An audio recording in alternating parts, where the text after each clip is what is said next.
Can you tell us the name? Deandre Reid. Deandre, how old are you? I'm 15 years old. 15. Man of the match performance. Really, really good game from you. Can you tell us how was the game for you?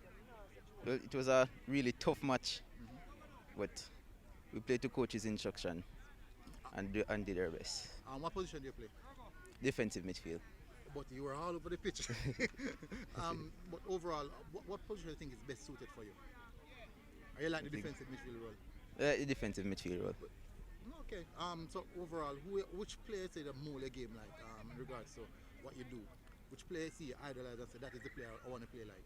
Vitina. Bettina. Yes, sir. That's actually really, really similar to how you play. But it says it was a tough game. Why do you think that made the game so tough for you guys? Because we started out poor, Hmm.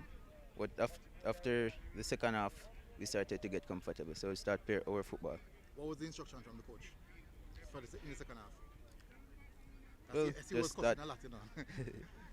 Well, we just started to calm down. Hmm. That's all he's told us, Calm down. and play our football. All right. Well, congrats again, man of the match performance. Well done, yeah? Yes, Big sir. performance.